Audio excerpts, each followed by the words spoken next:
Konnichiwa, fellow YouTubers. This is Senpai, your friendly neighborhood entertaining trainer, here to provide you with yet another fit tip clip for this week. Now, before we start, I am that entertaining trainer. I am a singer, a burlesque dancer, a drag king and queen, a professional natural bodybuilder, and of course, a personal trainer. Duh. But before we get into it, I'd like to let you know that this video is sponsored by my company, Geisha Fitness.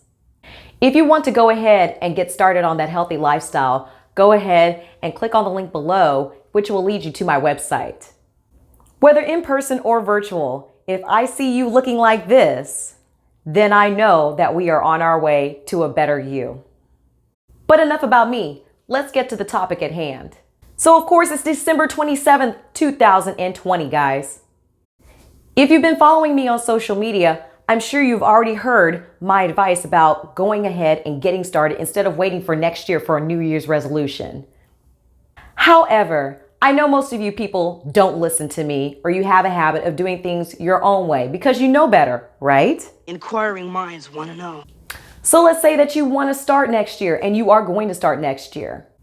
Well, of course, with the best of intentions, you do know that somewhere in the back of your mind that you secretly know that your New Year's resolution will not work. And why will it not work? Because if you're like 99% of the people that make that ludicrous promise to yourself on December 31st, 2020 at 11:59 p.m., you know that somewhere at the beginning of February or in the middle of February, you will ultimately give up and move on to the next big thing. But why? Oh, senpai, you don't know what you're talking about. Things are going to be different this time. I can feel it in my bones, my very soul, that this time I will make a change. Well, my beloved audience of beleaguered potential patrons, it's because these resolutions are not backed by belief or the proper mental preparations. In other words, secretly, deep down inside in your bones, as you say, you believe that you can't do it.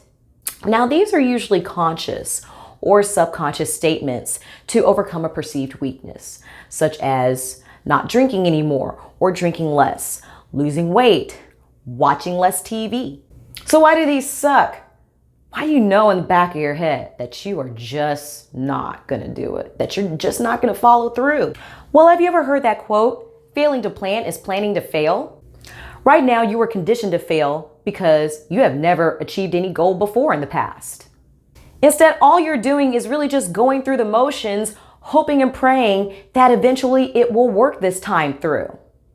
Unfortunately, I have bad news for you. Hope won't get you through this. Unfortunately, this has to be accomplished through subconscious thoughts and actions. A lot of us have been conditioned to remain in the same weight, same income level, in the same mediocre relationships due to the habits that you have acquired over the course of your entire life. It's like you have this internal thermostat that always says to stay the same no matter what, no matter how much you want to change that thermostat. Everyone is challenged when they get outside their comfort zone, whether that comes to your finances, your health, or even your relationships. And it's very hard to sustain that change for a long amount of time, no matter how well those benefits favor you in the long run. The reason why it's also so hard is because willpower and motivation is in the domain of the conscious mind, not the subconscious. Willpower and motivation only controls about 2 to 4% of your daily activities and perceptions. In order to stay the course and actually follow through on whatever goals that you have, regardless of the time of the year it is, you have to tap into the subconscious, which is the remaining 96 to 98% of your brain. So if you don't like these current situations that you're currently in, then you may want to break away from your old patterns. How do you do that? You need to start identifying the current patterns in the situations that you're already in. So your subconscious behaviors and patterns play such a huge role in your decisions that pure willpower can hardly be expected to overcome that. Have you guys ever heard of a little thing in your brain called the amygdala? Well, that little bugger there is in charge of your fight or flight response trigger that works in tandem with the hypothalamus. This has tremendous power over your perceptions and actions. This is in control of that internal thermostat that I was talking about earlier.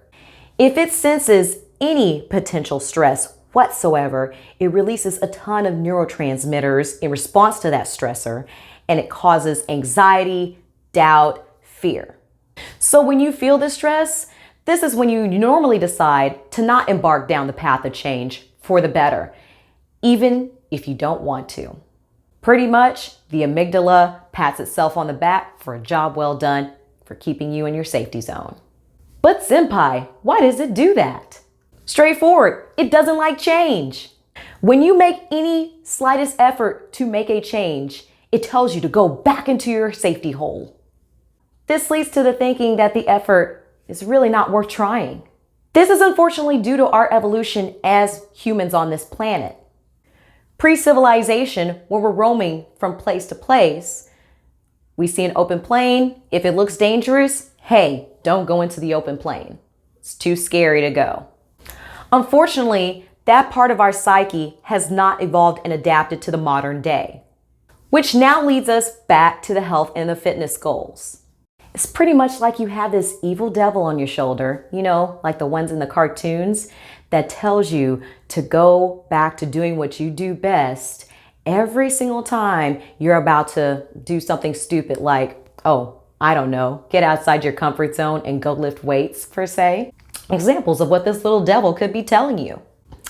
A Mexican restaurant with the homies sounds really good. Forget about the carrots and the celery. How fun is that?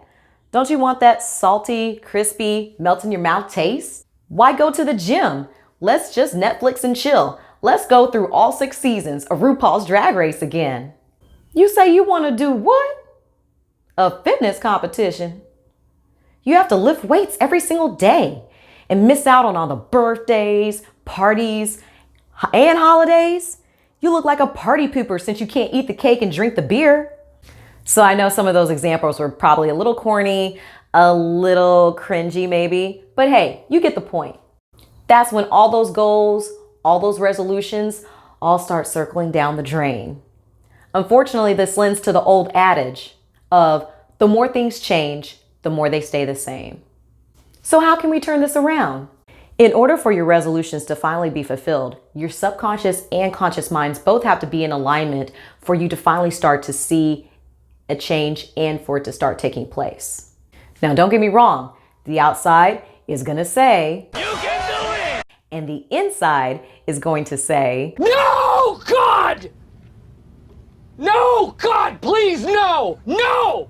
So it is very simple. You do need to retrain your subconscious mind. Hey, I never said it was easy. I just said it was simple. What it simply takes is about 15 to 30 minutes being set aside every single day for that subconscious retraining. Now, studies have shown that it takes a minimum of 30 days to break a habit or just change one, to change those subconscious patterns.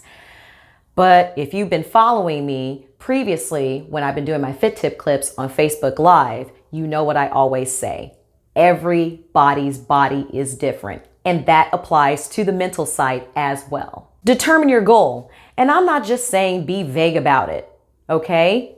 Determine your goal. Make it a SMART goal.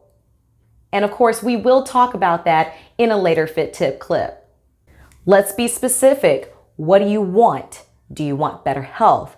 Do you want more money? Better finances? Do you want to be financially free? Do you want to have a better relationship with your kids, with your spouse, your significant other? Do you want a change in life, a new career? Next, find the why behind your goal. If it doesn't mean anything to you, then you're definitely not going to see the benefit in wanting to stay the course and reach that goal. Figure out, why do you want to do it? Will it make you a better person? Will it make you healthier? Will it help you live longer so that you're able to spend more quality time with your children and your grandchildren? Will the reduction of stress allow you to focus more on your family and your fitness? Then don't just speak it out there. Don't just speak it out into the universe, because then that means that it can get carried away with the wind, just like the leaves in the fall. Write those suckers down. Write down your goals so that you can actually visualize it. Once you've written them down, state them in your mind over and over again. Create a mantra for yourself. Do this a minimum of 2 times each day. So those visualizations and affirmations are the mental workout that you need to create and reinforce that subconscious that you can do it, that you can change, and that it's okay and healthy for you to change. Also, keep this in mind. Keep this in mind.